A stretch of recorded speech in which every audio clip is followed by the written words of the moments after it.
राधे राधे बेटा, कैसे हो? आशा करती हूँ बेटा आप सब अच्छे होंगे। बेटा कल हमने चैप्टर 11 रीड किया था और उसके शब्दार्थ लिखे थे और याद करे थे। आज हम उसके क्वेश्चन आंसर करेंगे। तो हमारा फर्स्ट क्वेश्चन है, बेबी हालदार का बचपन किन परिस्थितियों में बीता? अपने शब्दों में लिखिए। तो इसका आंसर है बेटा, बेबी हालदार का बचपन बड़े ही अभाव और प्रताड़नाओं में बीता।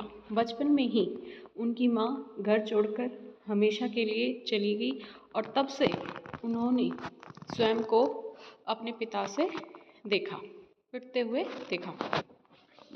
बेटा हमने पढ़ा था कि जब वो छोटी थी बेबी हालदार, तो उसके पिताजी और उसकी माँ को बिना बात पे पिटते रहते थे और उसकी माँ भी हमेशा के लिए घर छोड़कर चली गई थी। नेक्स्ट क्वेश्चन है बेटा हमारा, बेबी अपनी बदकिस्मती का जिम्मेदार किसे मानती थी? तो इसका आंसर है, बेबी अपनी बदकिस्मती का जिम्मेदार अपनी अशिक्षा को मानती थी। अगला प्रश्न है, लेखिका ने बेबी हालदार को सिंड्रेला क्यों कहा? इसका उत्तर है बेटा, लेखिका ने बेबी हालदार को सिंड्रेला इसलिए कहा क्योंकि जिस तरह सिंड्रेला की ज़िंदगी एक परी ने बदल दी थी, उसी तरह बेबी की ज़िंदगी को प्रोफेसर प्रबोध कुमार ने नई दिशा दी।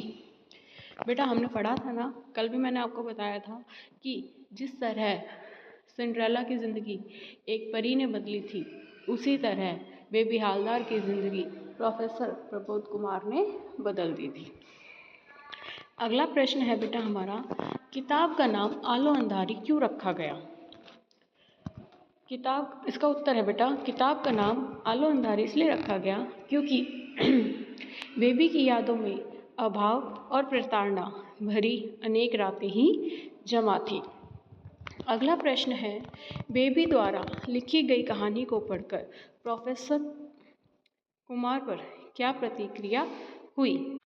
इसका उत्तर है बेटा, बेबी द्वारा लिखी गई कहानी को पढ़कर प्रोफेसर प्रमोद कुमार के आश्चर्य का ठिकाना न रहा। अगला क्वेश्चन है, बेबी हालदार की कहानी कहाँ कहाँ से छपी? इसका उत्तर है बेटा, New York times, international Herald, Tribune और क्रिश्चियन मॉनिटर ने उनकी कहानी को छापा। अगला क्वेश्चन है, प्रोफेसर प्रबोध कुमार के घर में काम करते हुए हालदार का जीवन कैसे बदला? इसका उत्तर है बेटा, प्रोफेसर प्रबोध कुमार ने हालदार की पुस्तकों में रुचि देखकर उन्हें अपनी पिछली ज़िंदगी के बारे में आप बीती लिखने को कहा। हालदार ने अपने शब्दों में वह सब लिख डाला जो अब तक उनके साथ हुआ था। उनकी लिखी रचना आलो अंधारी का कई भाषाओं में प्रकाशन हुआ। आज उनके पास सब कुछ है।